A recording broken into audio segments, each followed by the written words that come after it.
Level of autism. Basically autism के हमारे पास 3 levels होते हैं। हम सबसे पहले बात करेंगे लेवल 1 की, जिसे कहा जाता है माइल्ड लेवल। इसमें बच्चा खुद मुख्तार जिंदगी गुजार सकता है, वो बोल लेता है, लेकिन सोशल कम्युनिकेशन और सोशल क्यूज को समझने में उसको मुश्किल होती है। इधर इनको सपोर्ट चाहिए होती है। लेवल 1 का जो बच्चा होता है उसकी कन्वर्सेशन इस तरह की होती है, हम बच्चे से पूछते हैं क्या आप ठीक हो, तो वो आगे से जवाब देगा जी हाँ मैं ठीक हूँ। लेवल 2, इसे हम कहते हैं moderate level. Need substantial support. इसमें बच्चे को नुमाया सपोर्ट की ज़रूरत होती है। बच्चा शॉर्ट सेंटेंस बोलता है, वो 1 वर्ड भी हो सकता है। मिसाल के तौर पर हम बच्चे से पूछते हैं कि क्या आप ठीक हो, तो हम वो आगे से हमें जवाब देगा ठीक।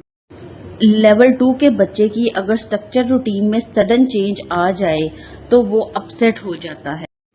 अब आ गई लेवल 3, सिवियर लेवल। इसमें क्या होता है, need more and more support. इसमें बच्चे को बहुत ज़्यादा सपोर्ट चाहिए होती है। बच्चा बहुत कम बोलता है, बहुत कम बात करता है। 6 से 8 बार भी हम उससे पूछ लेंगे तो शायद वो जवाब दे बात का। अगर दिल कर रहा होगा तो एक लफ्ज़ का जवाब देगा। इसकी जो इम्पल्सिविटी और जो उसकी हाइपर एक्टिविटी है, वो इधर उधर भागता है, समझता नहीं है चीज़ों को।